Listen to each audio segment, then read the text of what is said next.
Hey everybody. So last week I went to a big card show in Columbus, and a video of that is going to be coming up hopefully in the next week or two. I'm still in the middle of editing that. But for this week's video, this one's going to be a little shorter, but hopefully be fun for you and me. There is something I've wanted to do for a long time now.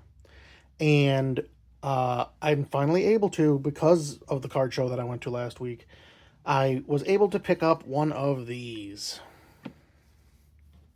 A graded card. It's just a card in a slab. Why is this a big deal? Because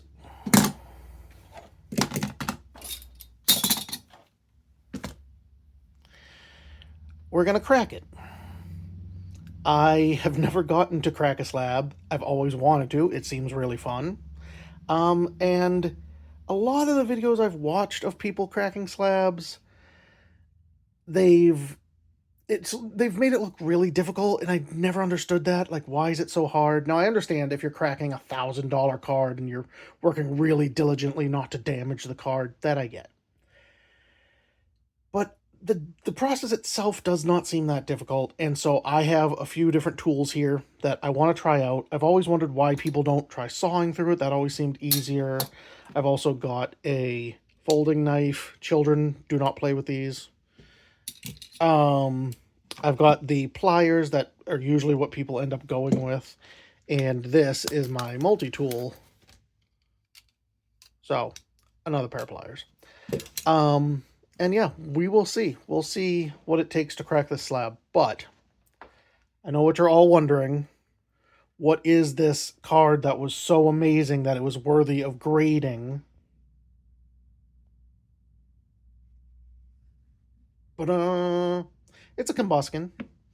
It's Mint 9. Ooh, it's Pop Series 4. I mean, I do love it when I find Pop Series cards. So the reason it took me so long to find a slab to crack was because it had to be A, cheap, because I'm not going to crack, or actually, no, I would crack an expensive slab. But I don't have the money to buy an expensive slab. So this was only $10 at the show. A guy had a box of all graded cards, that were just $10 each. And the other part of it is it had to be a card that I need for my collection. I didn't want to just bust open any old card. Like, what's the point of that? So we have a Combusken Pop Series 4, Near Mint 9. I did look it up, and this card, I think, raw is worth like $7 or something like that. In the slab, it might actually be worth more than the $10 I spent, but I don't care. I'm still gonna crack it. Crack your slabs, people. Crack your slabs. Burst your blisters. Open your boxes. Like, I am as much of a collector as I am way more just pro. Take your cards out of their protectors and let them be and live. Let them live. All right. So where to begin? So this is the one that I don't think is going to work. My idea is if I just keep scoring one spot over and over again, then I can just break it there. So let's try that. How am I going to do this? I guess I'll do it from the back. Again, I did not plan this. I've never done this before. I have no idea what I'm doing. Oh, you know what? A couple things I want to do.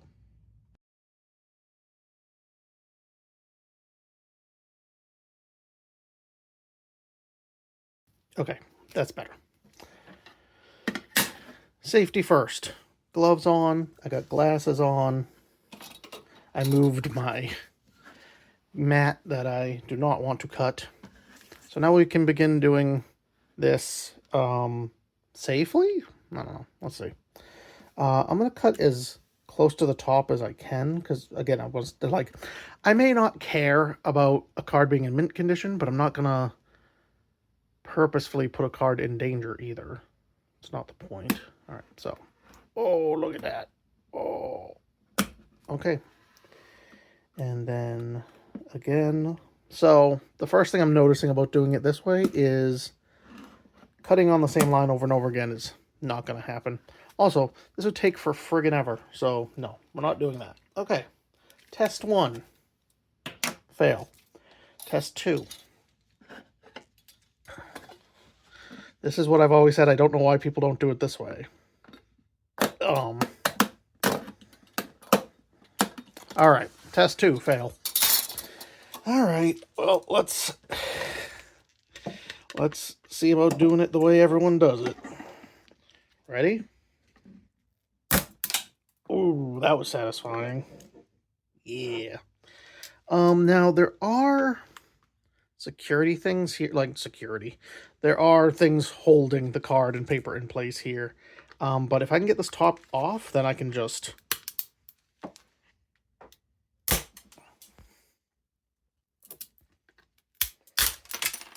Yeah! This is fun. I was right. I always thought this looked like fun, and that was fun. Again, I can only assume that people were, you know, for the videos, acting like it was super difficult because they were scared of damaging the card. Because that was not that difficult. And all I'm using is my multi-tool needle nose pliers. Now, how to get the pieces apart. I've seen people use a flathead screwdriver for this. Since I have my multi-tool out, I'm gonna try using, I guess, the knife on the multi-tool. Again, kids, don't do this. This is dangerous. Adults should be the only ones trying to do this. Hey, that was actually really easy.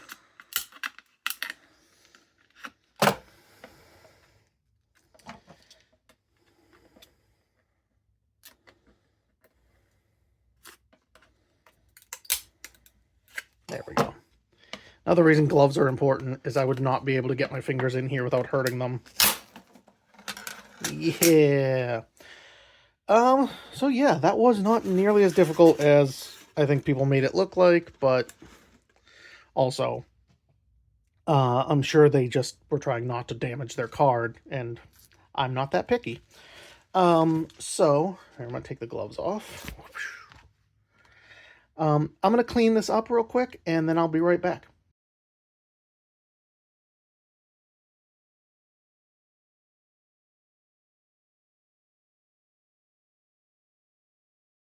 And what we're left with is our Mint 9 combustion that will be going into Catching Fire.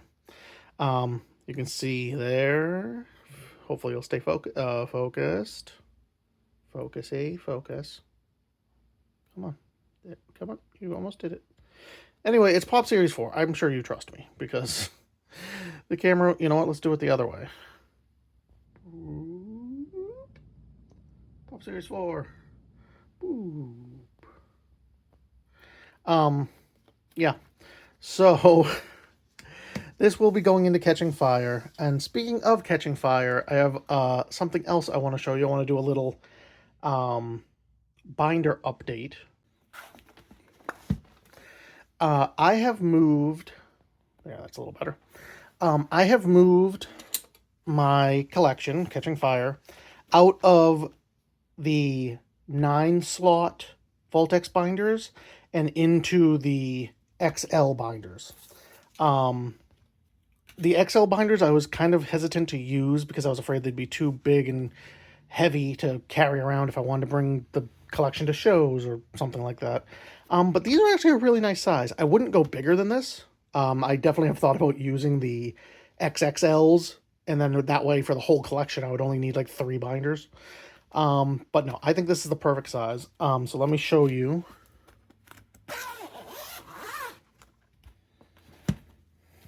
What the collection looks like in here. So also, for those who are unaware, and I'm not sure if I mentioned it in another video, I've also switched my method of collecting for Catching Fire. Instead of going from the newest sets backwards or trying to just grab everything all at once, I'm going from base set forwards, and that just makes a whole lot of logistic stuff much easier. As I'm sure anyone could guess, base set is one of the hardest sets to fill. So there's a lot of empty spaces in base set. Here is where Fossil begins. Fossil and Jungle. a little bit better there. And then Team Rocket starts over here. Oh, base set 2. Here's base set 2, which I'm actually pretty okay with. Then you have Rocket. And then Rocket goes down until Gym... I want to say Gym Challenge. I can never remember the different gyms. Gym Challenge or Gym... I can't remember the other gym set. But yeah, we're hurting. We're hurting on those. And I believe this is... Now, this is one of the Neos. Again, I'm sorry that I have not memorized all the symbols. But I know this is one of the Neos over here. I love this Magby. So cute.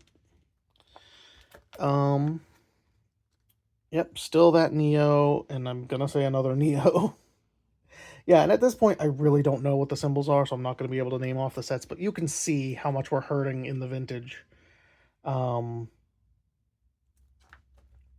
Yeah, look at that. That is a full binder spread that is just placeholders.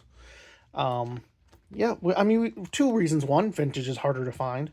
And 2,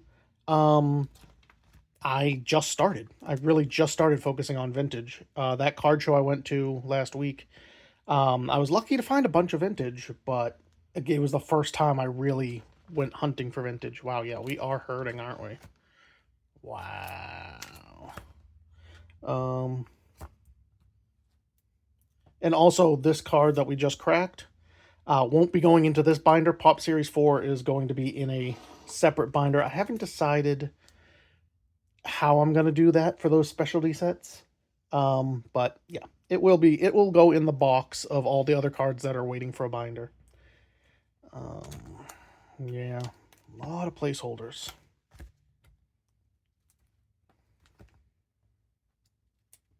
I love this Charmander. Let's see if I can show you. There we go. Like, it's like the artist just wanted to show off Charmander's butt. Like, there's no other reason for them. Like, oh, he's cute and he's playing and he's dancing, and he's thick. It's weird. Continuing on from thick Charmander. Ugh. Oh, this is a very cool card someone sent me. The championship edition of this Magcargo that's signed by the person who won with it. I love those cards, and I've yet to find a quick and easy way of just grabbing a bunch of them. So if anyone out there has a bunch, feel free to send them my way. Yep, more placeholders. More placeholders. I mean, that is going to be the majority of this this binder. Because again, I just started working on vintage. But yeah, I wanted to give you guys this update on Catching Fire. Catching Fire is all one binder now. For now, I'm going to buy more binders probably this weekend. And that will, allow me to put a lot more of the cards that are in the box into binders, which will allow me to show them off. But yeah, thank you guys for hanging out. I hope you had fun watching me crack my first slab ever. There will be more slab cracking in the future because that actually was really fun. And I'll see you in the next one.